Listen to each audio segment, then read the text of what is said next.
Praise the Lord.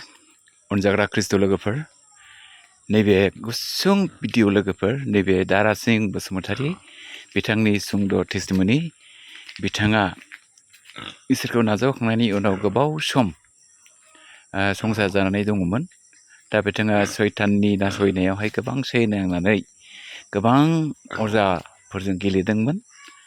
अजाखौ गोसो होनानै एखेबारे ओरै जाया ओरै होसो ट्रिटमेन्ट लानो सेस्था खालामदोंमोन, नाथाय जाथारैलाय बिथाङा गोबाव समनि उनावहाय नैबे खासुत्रा आर'जसालिखौ गोसोखांदों आरो बेयाव फैदों।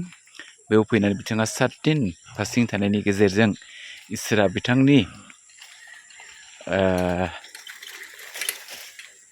समयसा बेखौ सोखाबाय इसोरा अननायजों।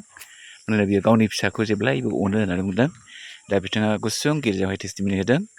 जों खोनासंनि बिथांनि टेस्टिमनि होनायखौ। फै खोनासंनो लानि। प्रेज द लर्ड।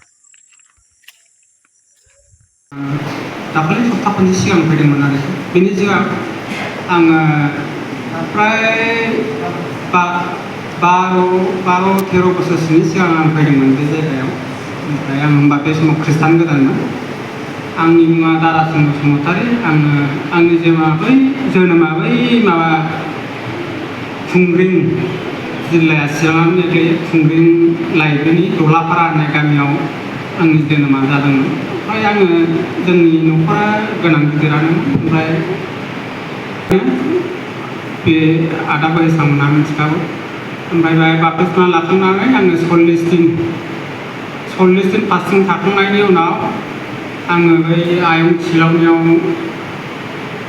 मास मोनसेसो थाहैदों। बेनि उनाव ओमफ्राय अरुणाचलाव बोसोरनै थाहैनांदों।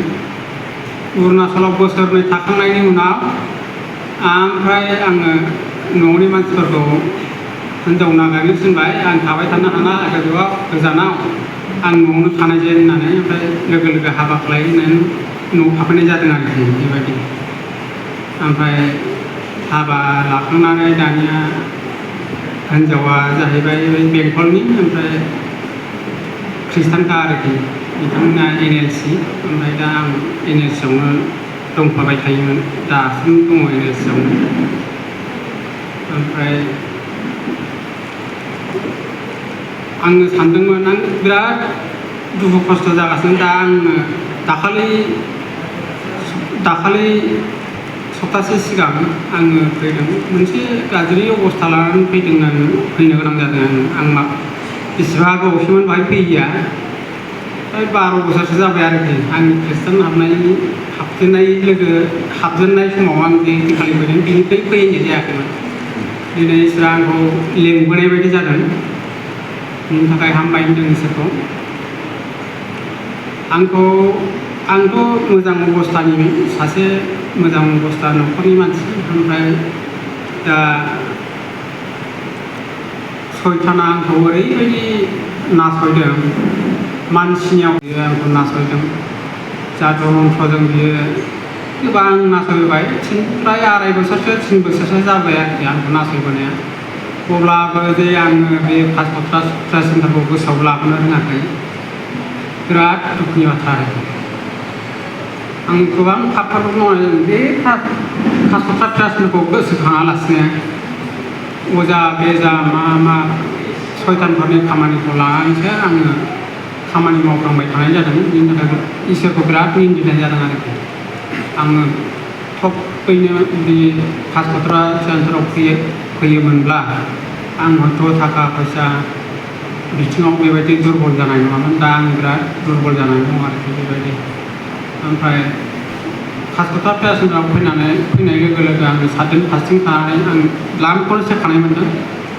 बिराद मोजां, दासिमाव बिराद सोखाजानायखौ मोन्दों। आथिं आखाइ मिजौनाया खमायदों। ओमफ्राय बहिबाव सानाया एसेल'सै। ओमफ्राय ओरैहाय ग्रेनाव दावखोबायमोन, ग्रेनाव दावखोनायाबो फ्राय खमायबाय बेबायदि। ओमफ्राय दा आंनि थाखाय हामबाय होनदों। आंनि थाखाय गोबां प्रेयार खालामनो हाबाय। प्रेयार वारिफोर बिथांमोन, बिनि थाखाय हामबाय होनदों साफ्रोमखौबो। दा फास्टिं थागासिनो, दा रेस्टआव दंथ'यो। आं फास्टिं एसेनोसै।